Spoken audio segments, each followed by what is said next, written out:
আমরা তো তাদের সাথে ঠাট্টা করে থাকি, মজা করি। দুনিয়ার মুসলমান ইমানদার ব্যক্তি কোনদিন মুমিনদের সাথে কি করবে না? মজা করবে না, ঠাট্টা করবে না, উপহাস করবে না।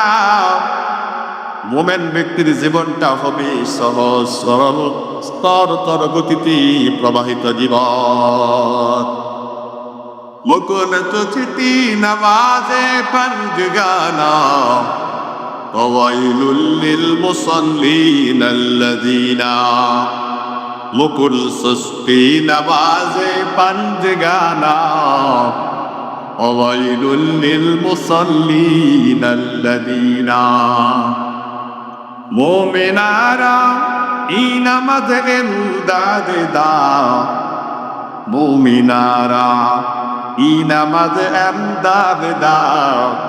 ইস্তাঈনু আয়াতে সূরা বখা আয়াতে কাদ আপলাহার আয়াতে কুল গৌরকুল দরবালিয়াদ দর সাদেবল।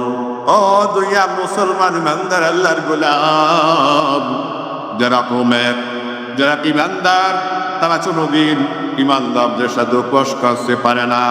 যারা মুমিন তারা একনিষ্ঠভাবে আল্লাহর ইবাদতে তৃপ্ত হন। তারা দুনিয়ার যে কোনো কাজই করবেন, সব কাজেই তাদের জন্য সফলতা। উলাইকা আলা হুদাম মির রাব্বিহিম ওয়া উলাইকা হুমুল মুফলিহুন।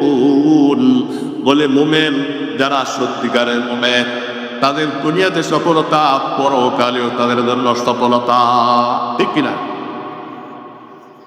দুনিয়ার মুসলমান, আল্লাহ নবী হাদিসে পাকে বলেন, ক্বালা রাসূলুল্লাহি সাল্লাল্লাহু আলাইহি ওয়াসাল্লাম, আল মুমিনুনা কারাজুলিল ওয়াহিদিন ইন ইশতাকা ইদুহু ইশতাকা কুল্লুহু ওয়া